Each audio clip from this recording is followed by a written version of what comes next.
3. The human yardstick.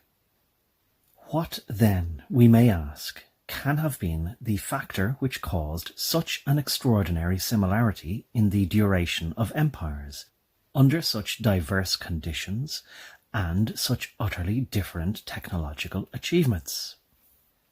One of the very few units of measurement which have not seriously changed since the Assyrians is the human generation, a period of about 25 years. Thus, a period of 250 years would represent about 10 generations of people. A closer examination of the characteristics of the rise and fall of great nations may emphasize the possible significance of the sequence of generations. Let us then attempt to examine the stages in the lives of such powerful nations. 4. Stage 1. The Outburst.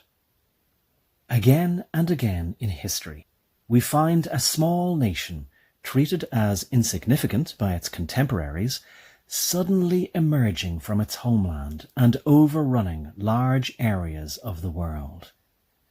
Prior to Philip, 359 to 336 BC, Macedon had been an insignificant state to the north of Greece.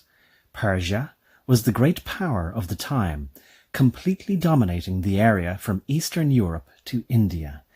Yet, by 323 BC, 36 years after the ascension of Philip, the Persian Empire had ceased to exist, and the Macedonian Empire extended from the Danube to India, including Egypt.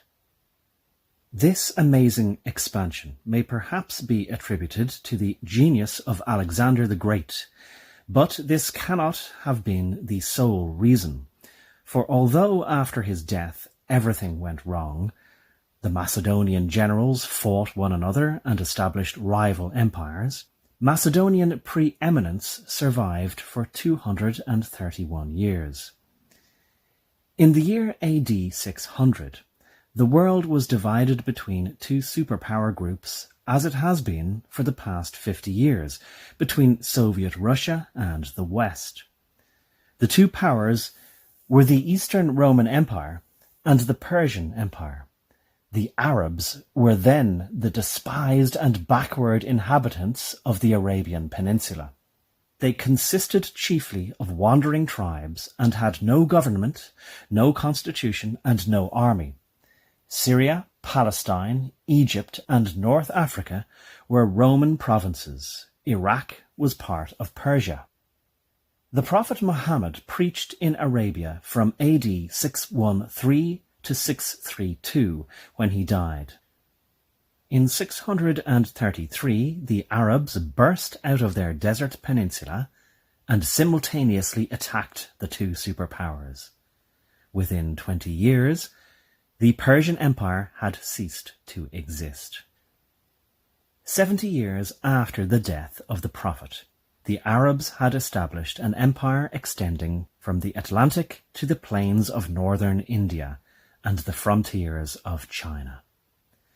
At the beginning of the 13th century, the Mongols were a group of savage tribes in the steppes of Mongolia. In 1211, Genghis Khan invaded China. By 1253, the Mongols had established an empire extending from Asia Minor to the China Sea, one of the largest empires the world has ever known. The Arabs ruled the greater part of Spain for 780 years, from 712 AD to 1492. 780 years back in British history would take us to 1196 and King Richard Coeur de Lion. During these 8 centuries, there had been no Spanish nation, the petty kings of Aragon and Castile alone holding on in the mountains. The agreement between Ferdinand and Isabella and Christopher Columbus was signed immediately after the fall of Granada, the last Arab kingdom in Spain, in 1492. Within 50 years, Cortés had conquered Mexico, and Spain was the world's greatest empire. Examples of the sudden outbursts by which empires are born could be multiplied indefinitely. These random illustrations must suffice.